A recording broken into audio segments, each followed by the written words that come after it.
So a lot of the points that were brought up in the Final Fantasy 16 interview that I read, I think that was an interview over on GameSpot.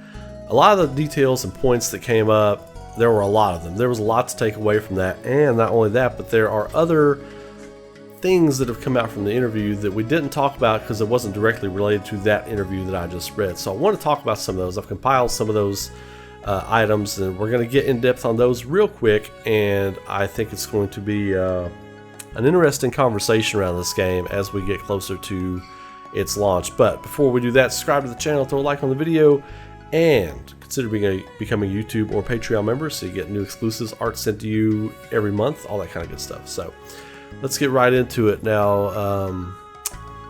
There were a lot of details surrounding, like, would it be open world, would it not be open world. It's going to be big zones. It's going to be big zones, and you're going to be able to explore it. I'm really excited about that because I think it opens up the importance of each section, the importance of each area. And this is kind of why I hope Final Fantasy VII Remake does this too, or Rebirth, because I just want to see huge, massive, open, lush areas to explore. So you're not having to tread back and forth through areas that don't matter. Like, and there needs to be, with both games, there needs to be a quick travel option. You know, certain points of the map, certain points in each zone you can quick travel to, whatnot, depending on. I wonder if there's gonna be a day and night. I wonder if there'll be a day and night thing. Look, 16 is looking really ambitious. I wonder if they're gonna do a day and night cycle type of thing. That'll be interesting. That'll be interesting. So they also went on. They also said, and another point that was made outside of the interview, that the game is fully playable from start to finish.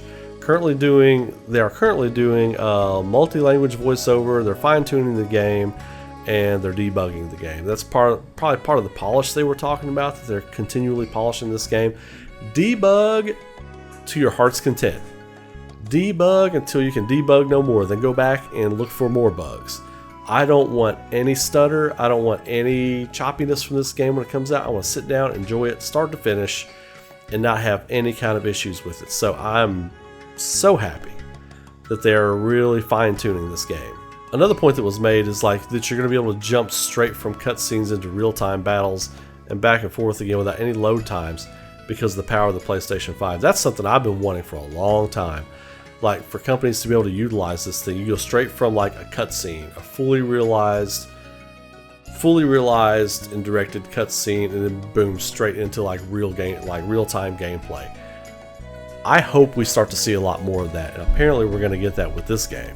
It's been a lot of discussions been made as well about 16 being more medieval focused, more like classic sword and sorcery kind of focused, and getting away from kind of like the future tech or even the steampunk kind of thing. Steampunk vibes of Final Fantasy VI, and kind of like the future punk of like Final Fantasy VII kind of vibe. I think this is a great move because when I think Final Fantasy, I still think of like sword and sorcery, some airships, things like that. Ivalice, anything like Ivalice, I think is anything you said there is awesome. Now that's not what this is, but a lot of the teams that worked on the Ivalice Alliance stuff from like the early to mid 2000s before that was scrapped, a lot of that team is intact on this team, and I'm really excited about that. So yes, take it back, and they do talk more about the combat, and it's like I thought it was going to be. They did bring in the Devil May Cry. I think it was the battle system director for Devil May Cry from Capcom, and they're bringing a lot of those elements into this game. A lot of the Devil May Cry kind of vibe. Really excited about the thematic stuff they're going with for this. It's a mature themed morality play that they're going with. Themes of right and wrong. Why do people think this is right and wrong? Why do other people think this is right and wrong? We've got a lot of that in the real world today, as it is in this game. Like, art reflects life, right? And the other way around as well. So I'm really excited about this. I still think this is going to be just one player you're controlling, Clive. I'm really excited because I think this is going to be like a really good, really mature revenge story, and it's going to have like a lot of other moving parts and elements to it. I am super hyped for Final Fantasy 16. I think this is going to be a fantastic video game. I can't wait to learn more, to see a little bit more, and I think the team is doing an excellent job with this.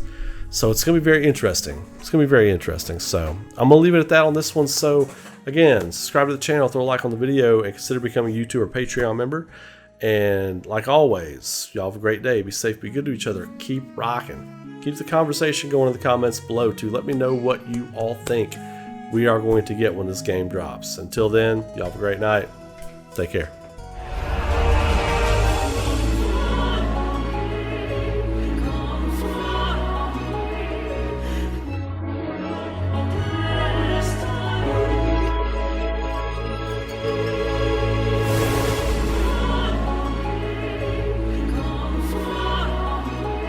I want to say a quick thank you to my YouTube and Patreon members and supporters. If you would like to support the future creation of content on this channel, get some few extra perks and some art sent to your door every month, consider becoming a Patreon or YouTube member. Details and links are in the video description.